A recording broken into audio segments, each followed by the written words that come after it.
Симон, сънувах, че се парзалям и танцувам на една парзалка.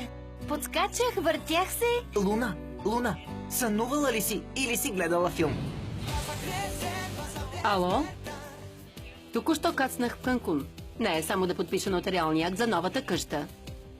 Моника, съпругата ми, най-добрият готвач в Канкун. Готвачката действително е много талантлива. Искам я в Буенос Айрес. Какво ще правиш след обед? Би ли ми казал къде си? Важно е, Матео. Аз трябва да работя.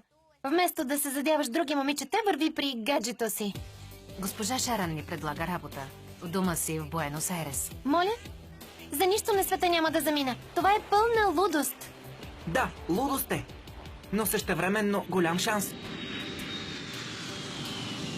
Ще плащам обучението на Луна в най-доброто училище. Black South College. Притеснена ли си, Лунита? Спокойно. Тук ще срещнеш много приятели. Кого гледаш? Луна. Какво правихте? Страшно много ми хареса. Не знаеш ли какво е Open Music? Не?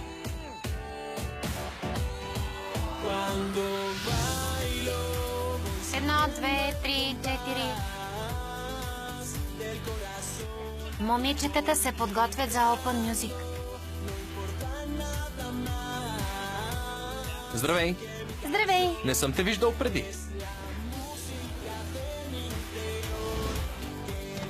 Извинявай. Ти? Какво правиш на празалката ми? С вас е групата на Нико, Педро и Симон. Аплодисменти за тях.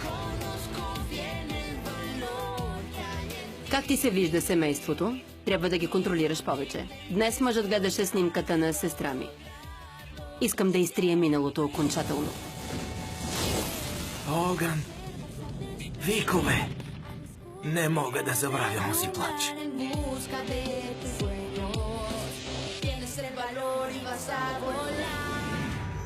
Какво ти ядеш те? Снощи сънувах онази жена. Луна, ти и твоите сънища. Видях снимката и на същото място, като в съня ми. Напоследък ти се струпаха много нови неща. Не ти е лесно. Може би трябва да се забавляваш повече. Давай, Луна!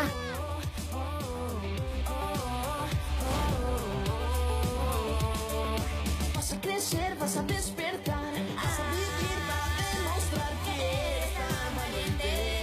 Todo lo que quieras lo podrás alcanzar.